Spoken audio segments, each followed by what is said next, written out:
Hello, I'm Chanel and welcome to Spirited Stardust, and today I'm doing the mid-year book freakout tag.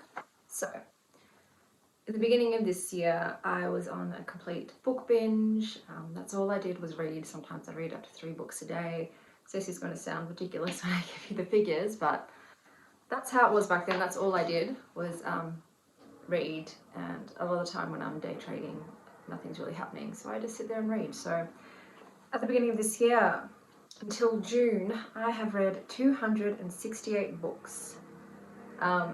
Yeah, some of those obviously DNFs, so around about that number anyway. My average rating was 3.42. I'm a bit of a harsh reader, I'm going to admit. It takes a lot for a book to really impress me and for me to love it. So that was my average rating. The top 10 genres that I read were fantasy, YA, romance, self-help, health, psychology, historical, science, LGBTQIA, and science fiction. Now, because I read so many, also at this time, I was not writing reviews on Goodreads or anything like that. So my memory is pretty crapola.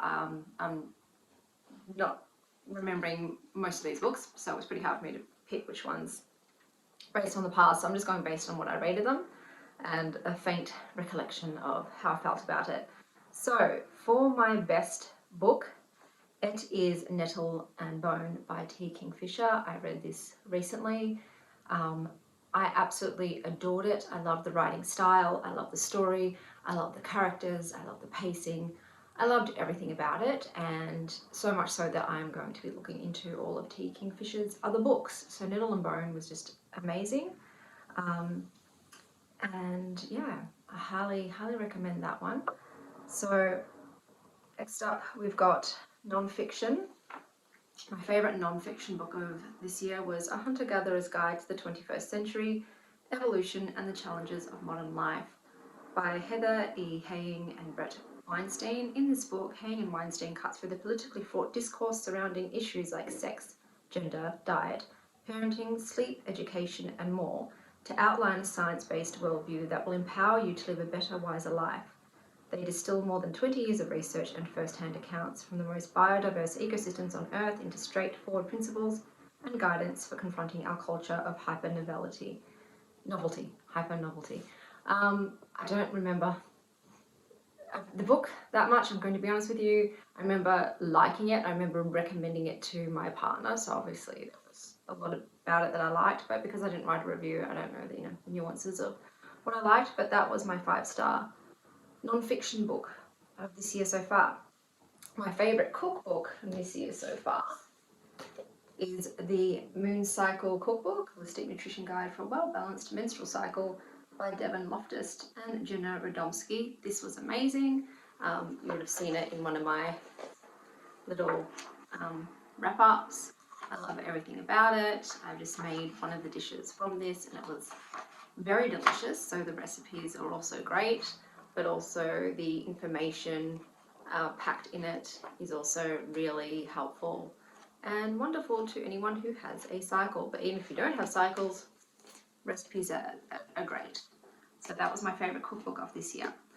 My favourite sequel was Court of Ice and Ash, The Broken Kingdoms 2, so the second in that series by L.J. Andrews. She chose him, he chose revenge, but some choices have deadly consequences. When Elise agreed to break a vicious curse over the man she loved, she never imagined he was a lost Fae prince. But Valen left her to carry out vengeance for his slaughtered family. So when she joins the outlawed Fae in their uprising against her own sister, all Elise wants is to forget the prince who holds her heart, but fate has a different plan. Okay, so once again, I don't really remember the details of this story. I did though, I noticed that I read the first one and I read the second one the very same day.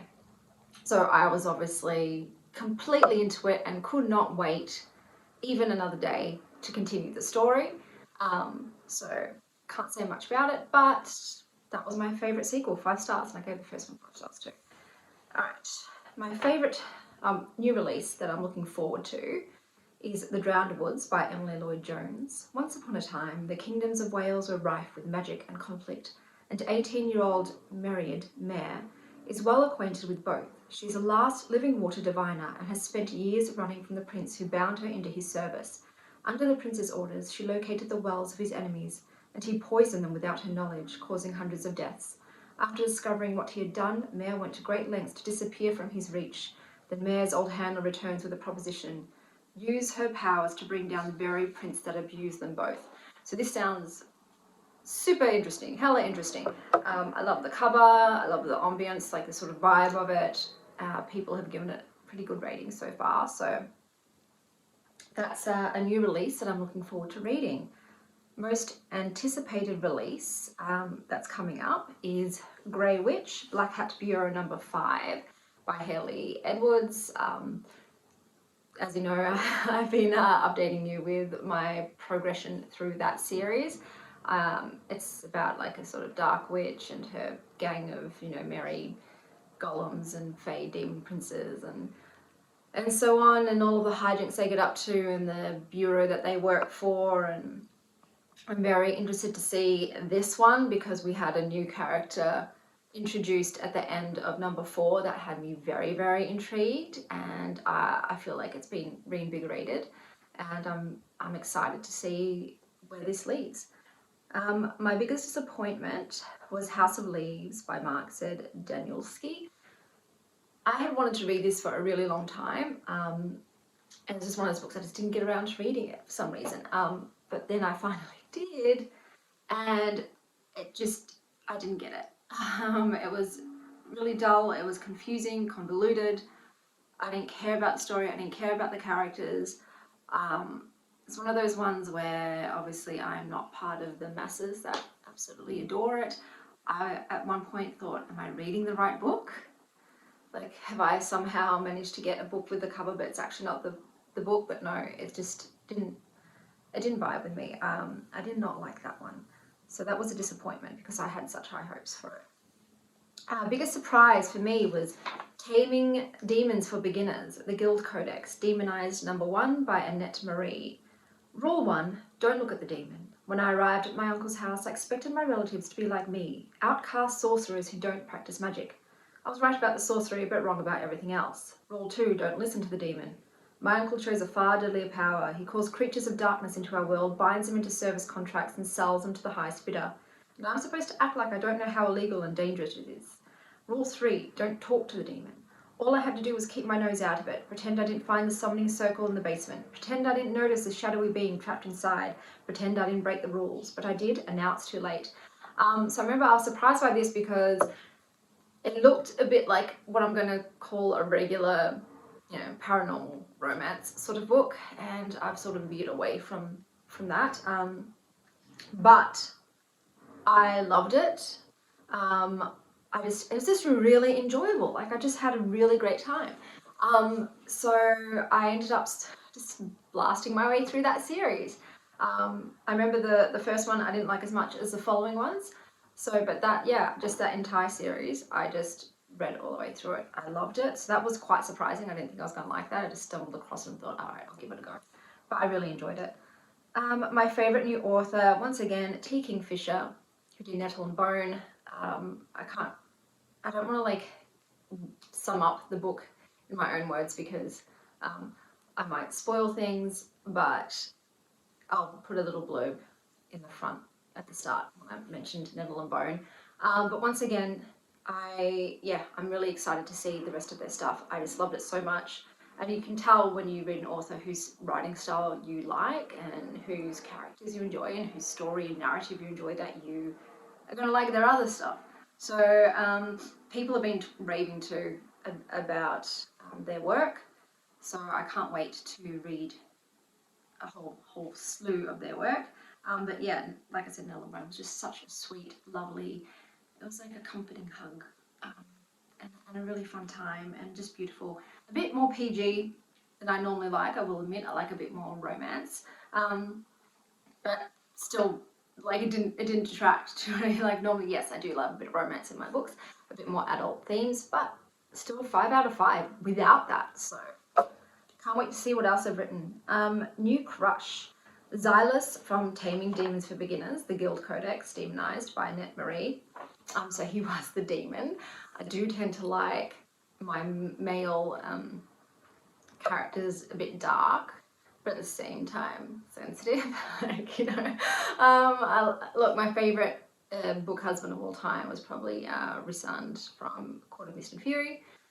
So Xylas had sort of those sort of vibes to him, so he's like dark and dangerous and deadly, but for that one person, he softens. I don't remember a whole lot. I just remember thinking, yes, I like Xylas. I like his name too. I have to like the character's name. If the character has a horrible name, in my opinion, I'm not going to list examples because I don't want to offend anybody, I can't like imagine them as a crush. And I'm also going to list Moya from Age of Myth, The Legends of the First Empire by Michael J. Sullivan. She is a bad bitch. I knew just from book one, I was like, whoa, who's this Moya? She's fiery and feisty, and she definitely caught my attention. And as the books have progressed, I have just loved her more and more. She's just amazing. She reminds me a little bit of more from the Akatar series, but I didn't actually like more. I know, strangely enough, I don't know what it was, but I didn't, you know, crush on her, whereas Moya has totally got me crushing. So, yes, those are my two new crushes. And I do get crushes on fictional characters. I know a lot of people have been like, ew, I don't do that, but I totally romanticize them and, you know, have daydreams about us going on adventures together. I hardly ever do that with, you know, real life people, apart from whoever I'm dating. I do that with the person I'm dating too. But yeah, I'm a big romantic, and I just get caught up in the thrill of the romances and the characters, and I think, wow, you're amazing. I'm aware they don't exist, but a fictional crush is a fictional crush. So next up, we have my favourite characters. I'm going to begin with Suri and Mina from Age of Myth by Michael J. Sullivan. They are my heart. I love them. I can't talk a lot about them without spoiling things, but from the get-go, I was like, yes, I'm into that. Any oddball, outcast, magical, mystical, extremely wise, frank, to the point, funny characters, of course I'm going to like them. And this 14-year-old girl and her wolf won my heart instantly, and they are still my favourite characters in the series. I've read 3 in the series so far, and they're still by far my I always have hair sticking up. I'm not someone who has like coiffed hair. It's always wild, and I try and tame it. I should just let it run free, but nobody want to see that. So my book that made me cry, Age of Swords, the second in the Legends of the First Empire series. I am a crier. I cry when I'm happy, when I'm sad, when I'm sleeping. My tears just flow abundantly and freely. I probably have some sort of medical eye condition that I'm not aware of. But that did make me cry. I can't talk about why, but there's certain things that will always make me cry. Yeah, I can't mention it, otherwise you'll know what happens. But I remember at first I was in shock. I was like, no. Maybe I misread. Maybe I, you know, zoned out and I didn't read that correctly, and I went back and I'm like, what the F? And it made me really blooming sad. And I especially cry when things are very unjust and heartbreaking. So I think I cried in the first one as well, with the character Maeve and what happens in her story. That made me cry because it really resonated with me as a mother. And it hit me right where it hurts. So I cried both of these books in his series. Book that made me happy, Nettle and Bone by T. Kingfisher, once again, made me very happy because it's been a while since I've had a 5-star read, and it was the first 5-star read in a while. wow. And I just loved everybody. It was just the sweetness to it. It just reminded me of, you know, like my childhood reading these sorts of fantasy, adventure, you know, on a quest, find these characters along the way and all join in sort of books with, you know, the undercurrent of romance in the background, because obviously as a kid there wasn't, you know, super adulty romance.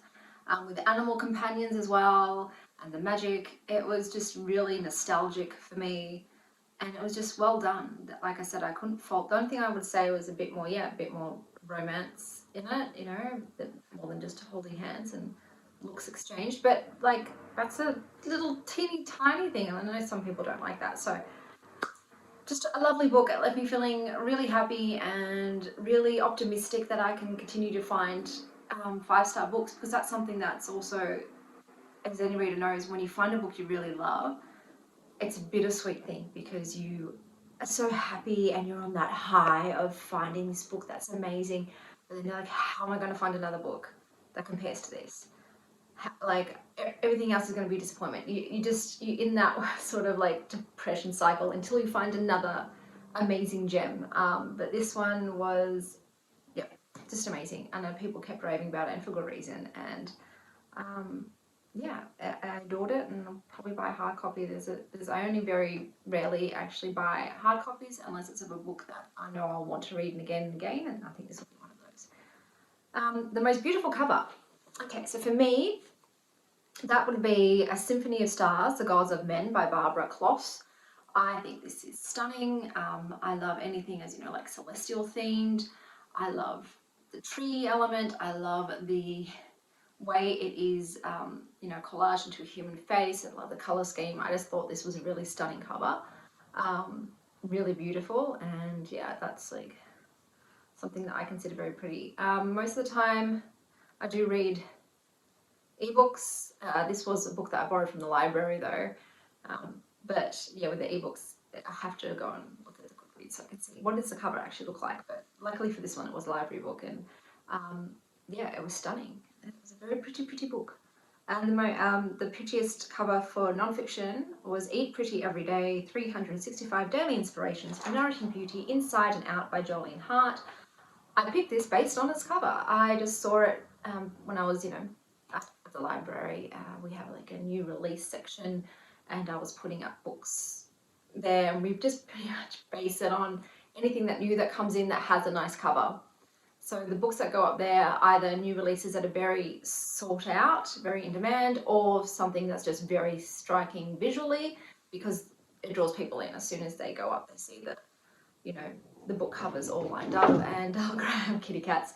They'll grab one, and this one, as soon as I put it up, I'm like, hey, if you don't go today, I will be borrowing you this evening. So as soon as, you know, library closed, snatched her up, and I actually really enjoyed it. It was a good book as well. Read by the end of the year. So the book that I need to read by the end of the year is this one, Together We Burn by Isabel Ibanez. What is this about? An ancient city plagued by dragons, 18-year-old Zarela Zalvadar is a talented flamenco dancer and daughter of the most famous dragonador in Hispalia. People come from miles to see him fight in their arena, which will one day be hers. But disaster strikes during one celebratory show, and in the carnage, Zarela's life changes in an instant. A flamenco dancer who must become a dragon hunter to save her family legacy. So I got this in a book subscription box, and the reason I picked it for a book I need to read because it's a hardcover book, so I need to know, is this going to be one that's going to adorn my forever shelves, or am I going to pass it on and re-gift it to somebody else? So I don't like leaving hardcover book, you know, like books, physical books lying around. It's just clutter to me, so I've got to read it. So I've got to get on it. It's a pretty cover, but I've seen another one on Goodreads, and I think that cover's nicer. But that's the one I need to read by the end of the year. I think that's everything for the mid-year book wrap-up. I don't think the next half of the year is going to be as many books. Like I said, I went a bit nutso with just, I need to read. That's all I'm going to do. Every spare minute I have, I'm going to be reading. I'll be sitting there like cooking while I'm on my e-reader. But yeah, there was some great books of the year, so it's hard to pick, you know, one in each category. But I'm excited for the rest of the year now that I'm back. I'm actually reviewing again, and I'm watching other people on booktube. That's what got me into this. I was like, oh wow, I've always wanted to be part of a book club. And I remember I tried during, you know, when I became a librarian, was going to do during the pandemic, but then that was like, that was out. So this feels like a book club to me because I get to talk about the books I read. I've never had anyone to talk about besides, you know, my colleagues, but I'm no longer a librarian. So I was missing that. I was missing who can I chat to about what I've read. And now I'm just chatting to everybody on the internet. And I'm getting wonderful recommendations by watching other booktubers. It's like Nettle and Bone. I probably would have actually got onto that eventually because I always borrow whatever new fantasy releases come out. But I just was like, need to read it now, and downloaded it instead so I could read it immediately. And like I said, I probably will purchase that. But yeah, so these are my books so far, and thank you for watching, and as always, stay well, Star Child.